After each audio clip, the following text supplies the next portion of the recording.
Welcome back, everybody. I'm Sean LaFlock. I'm here with Scotty Hagness. This is Conversations, Fitness, Wellness, and Longevity. Scotty, how goes it? Goes good. It's good. Very good. So you're catching some of the last nice weather of summer here. So. Oh, I'm so sorry, Scott. Yeah. Well, it's usually pretty nice till mid-October, but yeah, this might be the last warm. Oh, it's warm. It's so crazy. Just you saying that kind of gets me in the feeling of that fall air. Like that. Obviously, I'm from the Northeast, so that little like, oh man, it's summer's going and whatever. And I don't get that anymore, obviously. But obviously, the days get shorter, so that's one of the things that happens around here. But that's kind of something you look forward to slightly because then you have a little less sun, a little cooler around here. Yeah. But again, I jinxed us. I think 2 weeks ago, I said, "Oh, it's been a mild summer. Really hasn't been getting crazy. Not too much rain." It's been torrentially raining for like the last 2 weeks. Oh, well, that seems funny. I know, right? You get your rain when we don't have it. I know, totally jinxed us. But the thing is like we supposedly it was a tropical storm that came through. If I were not aware of like the looking like for 2 seconds on the Weather Channel or like just on the local news, I would have never known. I'm like what is a tropical storm relative to where our usual weather is of thunderstorms? It's just bullshit. It's just more hysteria. Yeah. But anyway, no forest fires up by you, Scotty. Everything's not in this segment. We did have some smoky temps a few weeks ago, but it's pretty clear. But I had one of my remote clients who's in town here just last hour, and he lives in Southern Oregon where it's been horribly smoky all summer. Had to restructure his training so he can stay indoors. Yep. It's just not. They say it's like smoking half a pack a day if you're just outside much. So. You know, it's interesting because I think it was like almost a year to the day, Scott, that I had my hurricane last year, and you had your forest fire. Oh, right. Yeah, it was this time. Because it's crazy. That was a year ago. That was a year ago, yeah, because it was days before our annual bike jam, which is tomorrow.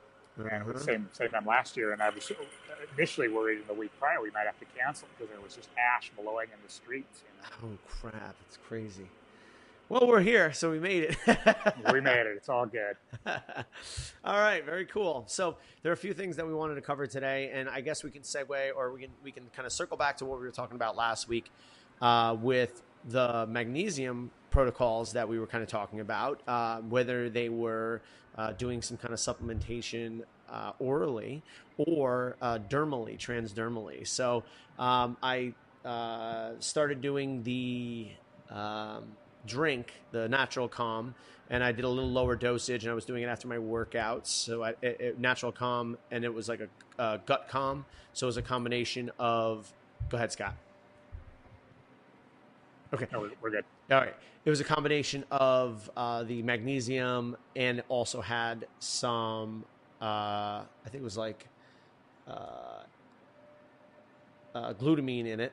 And then maybe some like carnitine or something like that. But the glutamine obviously was the gut calming stuff. Anyway, So I started doing that after my workouts, 2 teaspoons of that. But then I started doing that night after we had spoken, I started doing the magnesium spray again. And in the past, I had done like 2 or 3 sprays, like maybe one on each sole of my foot and then maybe on the back of my neck. So I started going ham. I go 10 to 15. Microdose. I've been doing 10 to 15 sprays now, Scott. I'm head to tippy toe covered in this magnesium oil. Yeah. And it definitely itches. It's like burning. But obviously it's not terrible and I'm not getting that much of a reaction from it. So after I get out of the shower or before I get in the shower, about a half hour before, all over my body. And then about a half hour later, I'll take a shower. Excellent. And besides itching. Aside from the itching, I feel like my sleep has been better. Like I'm getting to sleep a little easier. Like I'm a little bit more relaxed in the evening. Mm-hmm. And I have been sleeping more, I think, restfully through the night, a little less restless. So again, could be some placebo effects here, but the real truth is going to come out when I get my results from my blood testing we had talked about last week. I'm going to be talking to my doc later this afternoon about the results that I got from a blood test in terms of the minerals and nutrients, intracellular stuff. So it's going to be interesting to see if I was deficient in magnesium, number one, but then if I redo this, let's say in 3 months' time or 6 months' time, what happens from there? But Yeah. as soon as we started talking about it, I went back and looked up, did a little bit more of a deep dive on the information that we had talked about. And, for all intents and purposes, transdermal magnesium is the best usage. And you can either make it on your own, like you had done your little cocktail, 1 cup water to 1 cup magnesium sulfate, or you can just buy it at like a vitamin shop like I did and started spraying myself from head to tippy toe. Mm-hmm. Yes. I also have a magnesium aloe gel that one of my clients gave me. I forget where he got it, but that's actually kind of nice. It doesn't really itch. And a little nice counteraction with the aloe. Yeah. Speaking of moisturizing, that definitely, the magnesium spray makes my skin feel a lot better. Oh, awesome. It's very soft. Yeah. Nice. Yeah, I definitely like it. Outside of when I forget and spray it on my shins, which are always covered with sores from riding. Oh, I got one right here. I have on my thumb, and I was rubbing it in, and all of a sudden I was like, ooh. You'll find those cuts when you didn't realize you had yours. You didn't. I didn't know that I had a cut on that finger. Damn. Exactly. Cool. Well, that's cool. Yeah, I'm excited to hear the baseline when you get your tests. And, yeah, I'm glad I did it. I'm glad I did happening. that testing before I started doing this protocol to kind of see what kind of objective findings we could get. No, that'd be a great case study. Yeah, totally. So, Scott, we had talked a little bit last weekend about some powerlifting stuff. You have nationals coming up as well, right? Nationals in mid-October, yeah. Okay, cool. So about a month out, let's say, a little bit, 6 weeks out. Yeah, I think 5 weeks of training, I think, pretty much. And is this a USPL meet?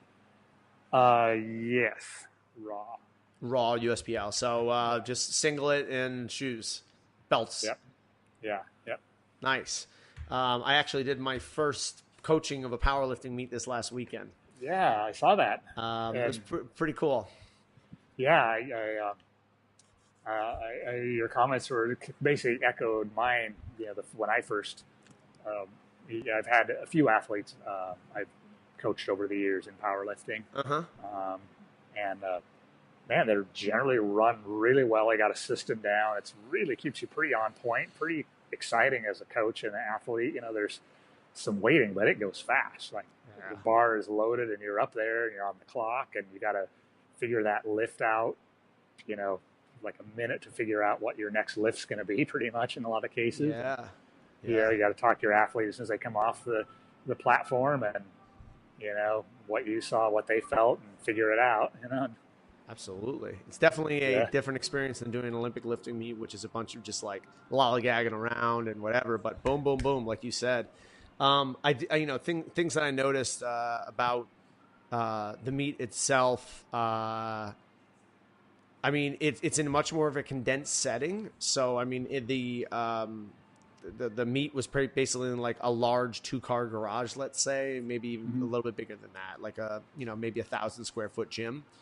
But ran super smooth. It was at Boynton Barbell Center, about one town north of us, so it was perfect. They run meets every 6 months or so, or every quarter or so. So it gets an opportunity for people in the South Florida community to be able to get into powerlifting. Obviously, a lot of the lifters have started in some capacity in the CrossFit realm, so that's kind of the novice lifters. But then the more experienced lifters probably have done this and gotten into it, whether it was just basically through powerlifting or some kind of explosive strength sport like football or something like that. But there is, it's also very interesting to see the different types of powerlifting categories, from raw to sleeves to geared, wearing the suit, that kind of stuff, and what a significant difference the suit does, whether it's a shirt or a full suit, and the demands that are freaking put on the athlete. I mean, there's some significant stuff going on there when you've got like a 190-pound athlete putting 700 pounds on their back with a suit on. It's like, I stepped out of the room because I'm like, something bad has to happen here. This is just out of control. It is like the human body is not meant to support that much load. It's amazing sometimes. Like I don't care if like World's Strongest Man, when those like 400-pound animals putting like, deadlift 1,000 pounds, it seems like they can handle that. But when you have like a 185-pound guy throw 700 pounds on his back and that thing just moves a little bit in the wrong direction and they start like falling backward or something, like you got those spotters. If they're not there, that person's dead. Oh yeah, it's gnarly. I see some incredible feats. Like how is that person lift that much weight? Yeah. They're little guys and gals. Yeah. Whew. Yeah. And you realize that it's much less of a sport of just size strength and more of leverages. Mm-hmm. You know what I mean? Getting into the good position. Like it's cool. Like in the beginning of the meet, obviously the bar is lighter, and then as it goes heavier and heavier and heavier, regardless of the size of the athlete, the bar just gets heavier. So you might have a same size athlete lift first and then lift last, but that person who's lifting last is obviously significantly stronger. But you can see the dimensions of the athlete are different, the levers of the athlete are different, and the technique is significantly different. And if you think that there's not significant amounts of technique on the squat, bench press, and deadlift, you are sorely mistaken. Yeah, absolutely, yeah. This is totally true. Yeah, it's very refined. It seems low skill, but it's any other sport. There's so much that goes into doing those correctly and correctly for that particular individual. So Scott, necessarily the same as the next individual. I have a question for you, Scott. So if you have if you are with or you're sitting in front of a coach, and this is their first time doing a powerlifting meet, what are some things that you might want to share with them to better prepare that coach for a powerlifting meet? Yeah, I'm so thankful I've coached now in probably 6 or 7 meets at least for naturals, because there is a learning curve, and you as a coach are probably going to make a call with your athlete that's going to cause them to miss a lift at some point, and you want to get that out of the way when it doesn't count as much. So get to meets often with lifters is probably one thing I would say, especially if you have someone that you're working with that has some potential. As far as warm-ups are tricky. It's going to be different than what you do in the gym. You want to stick to the routine you use. Don't reinvent the wheel. But you'll see lifters will be excited they're at a meet, especially if they're new to powerlifting and they're up to they've done their warm-up and they've their next weight should be their opener, but you didn't watch the flight in front, and now they're standing around getting cold, or else now you've got to go back and relift that weight a few times. And each meet is different. So even if you've experienced a few, you got to kind of see the flow and watch how the flight is going. But the nice thing is as you get a few cycles through, generally you can kind of time it out and figure it out better. But don't warm up too soon. But conversely, you got to be on point too. I've had times where are they? We got to be warming up the bench if they're moving, and somebody's having a snack or something, or old friends showed up or something, so you got to really focus, and then really having to have a good game plan with your athlete ahead of time before meet day. And this is so I've screwed up, and the thing that called too aggressive early on, and when we went to much more conservative openers and even really second attempts, that's when we saw the magic happen. For one, it's going to give your athletes going to have confidence because they made a good clean first lift, even if it was way less than they're hoping to lift. It sure is better than getting under your first weight and being like, holy shit. That's never a good feeling.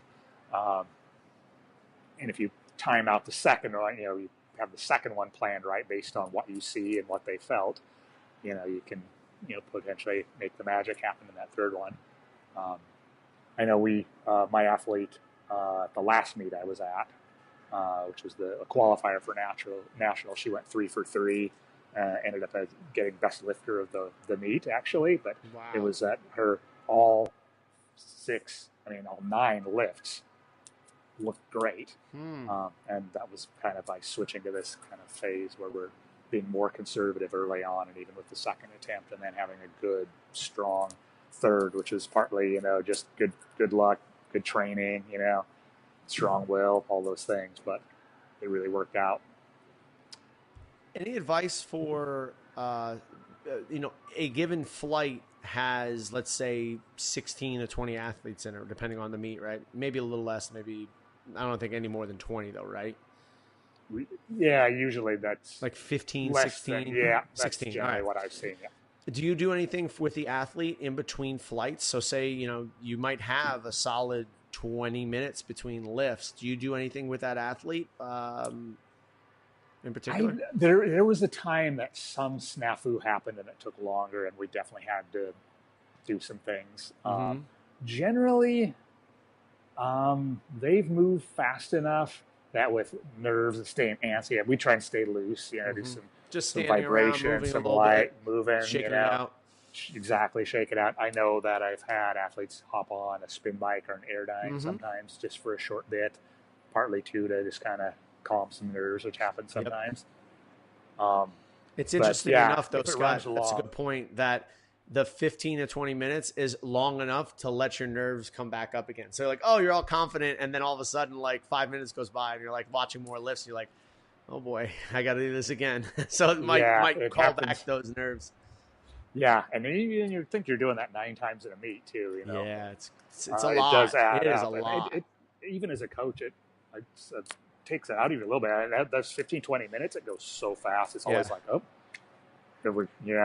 you're on deck here, and I think it's cool though. That's what I really enjoy about the sport, because it's like boom, boom, boom, boom. All right, good. Now we're going to our next lift, and because you have 3 lifts, you have some ability to have some redemption, so to speak. Yeah, imagine if you had. Yeah, totally. Yeah, I mean, I've only ever had a single athlete in any one given meet. I know sometimes people are coaching multiples. So I can only imagine how difficult to manage different people all at kind of the same time might be. Yeah. So at this previous meet, I had a female athlete. She's a Masters 45.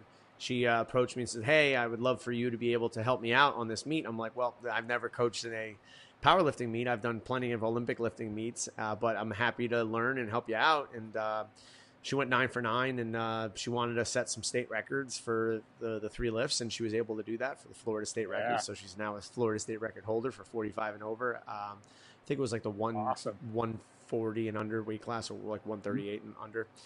But she went 9 for 9. That was big, and she had some numbers that she wanted to hit, and she ended up taking those third attempts, like you said, and smashing them out of the park, and sets her up nicely for the next meet, and she's getting used to doing well.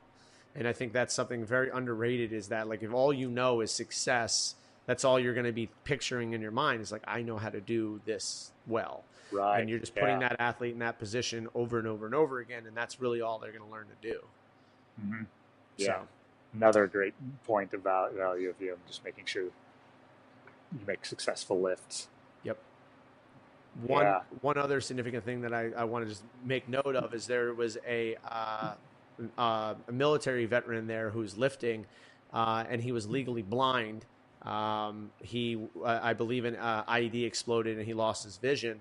So he was walked to the platform. He performed his lift, and he walked off the platform. Oh, awesome! And this wasn't a little guy. He was, well over 200 pounds. I believe his squat was in the high 4s. His bench press was in the high 3s, and I want to say he pulled over 500 pounds. So it was amazing to see a person like that have, a life of major significance after his career in the military, because to be able to do that stuff is freaking unreal. So it was really cool to see. That is super cool. Yeah. It was a lot of respect for him, and respect from all the other lifters that were lifting with him. He's not just a blind lifter, but he's a freaking solid lifter. You know what I mean? Yeah. Even if he was, Yeah. And for the older crew, there was a 60-year-old gentleman who set the world record in the bench press, with 385-pound bench press at 60 years old, and he looked like a regular 200-something pound guy, and just nice thick dude. Sets up on the bench and presses 3 reds. Nice. I mean, it was one of the meets I was at, there was an 80-some-year-old guy, and he was lifting some pretty legit weights. No shit. That was pretty cool. That's really cool. It's cool that there's actually such a significant powerlifting community within the United States. Yeah, and especially women's powerlifting is really, at least Yep. around here, it's really taking off, which is pretty cool to It's see. getting bigger down here as well. Steffi Cohen is lives in Miami, and she's obviously blown up on social media and that kind of stuff. It's Sure, basically the strongest woman in the world, pound for pound. I believe at her last meet, she pulled 501 at like 118 pounds or something like that. And then I think I saw that. Yeah, I believe that was the world ridiculous. record. Yeah. And she's going to be doing a meet as well. And again, it's just building a great following. And it's, you need lifters like that. You need athletes like that kind of like, pave the way for many other athletes to make it normal for you to do that. You know what I mean? And Totally. experience that. So it's really cool. Yeah. Hey, last thing I would be remiss not to throw this out for first-time coaches at powerlifting leagues. Find out from the federation, because there's a lot, what the rules are around coaches and the bench press, because some will allow the coach to come up on the platform and give a handoff to the lifter. Others, you can't get up there, and you want to know that ahead of time. And then if it is one of a federation that you cannot help them, be prepared for you may not get the handoff like you wanted or are used to getting it at the gym, and that's just going to rattle some people. I've seen Yeah. And even from there, like if you do get a handoff, what the coach is supposed to do from there, because like you might have to get the hell out of the way so that the spotter can see. So you might usually stand over them, and then all of a sudden you're like, yo, you got to get out of the way, and all of a sudden he or she is sitting there with the bar there, and they're not allowed to start yet because you're standing there. So that's the only lift that you potentially could screw somebody up. Totally, yeah. Well, you basically give a handoff and scramble off to the side and crouch down. You don't have time to get off the platform, but you get out of the way and crouch down so the judges can see. Yeah, absolutely. One of the things that also came to mind as I was watching this, and I saw multiple failures because they didn't follow the calls. They unrack the bench, they go right down, and then they're instantly red lighted. And these are not novice lifters. These are people who have been doing this for a while, but it kind of brings in that whole mindfulness piece. Like when you're so focused on your technique or you're so riled up, whatever, like the basics could go right out the window. Like not starting when you're saying you're wait for the start. But again, I don't hold it against them. Like there's such pressure and such mind, intensity in terms of what you're about to do. And you're so focused and all of a sudden you unrack it and you go and then you're rack. No lift. Yeah. My athlete actually did that exact same thing. And not even her first meet. It was like a fourth or fifth meet. Just had nerves, a different federation, and just pressed. Got a red. And then like the next one, there was something happened there and she missed that. And ended up bombing out on the bench press. But it was all from, Yeah, it's just, and again, like I don't hold it against anybody, but I can now see what happens there. Yeah, you can see. You have one focus is to lift this weight, and even though like that stuff can get blocked out with that singular focus. Totally. I could see it though, because like to think about it, like whenever you're in the gym, it's on you. Like so, when you unrack it and you're ready, you can squat. Like when you're on the bench press and you unrack it, and you've got to now pay attention to someone else while you're holding this weight, and then you got to go down, and then you've got to pay attention to what they say and then press up. There's two moving parts to that, much different than what you would do in regular training. Yeah, totally. Yeah, and replicating that in training at some point, not necessarily a bad idea. Yeah. And and your judges are going to give various pauses. I mean, it's supposed to be pretty even, but I mean, you can just stand there and watch the lift, as a spectator and see it's not precisely the same every time. Now, this may be they saw movement, there's different things, right? But I guarantee it'll feel like it's an eternity. That being said as well, yes, exactly, because time kind of slows down a little bit when you're in that, fight or flight state. Absolutely. You got that bar in your head, like, it's taking forever. And then you see it on video, you're like, I guess this wasn't that long. Exactly. You know what I'm saying? Yeah. So, very cool. So there was one other thing that I wanted to bring up, Scotty, and this was something I kind of was finding from my own findings in terms of some of the postural exercises that I was doing and working with some athletes to free up some shoulder positioning stuff, and as well as some squatting and hinging mechanics.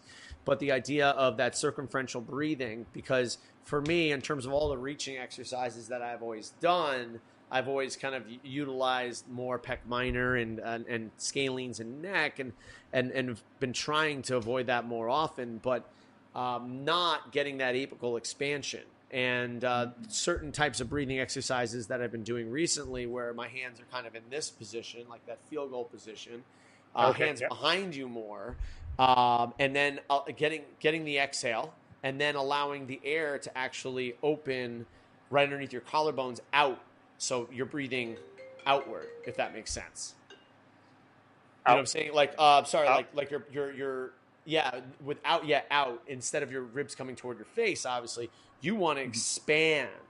And that expand is that external rotation of those upper ribs, and that allows for like the pecs to loosen up or let go, for the scalenes to let go, and on the exhale, then allowing those low trap to kick in to hold those shoulder blades in place. So if you are doing a reaching exercise, you're focusing on filling up that air in that right chest wall. I'll kind of pull this down a little bit.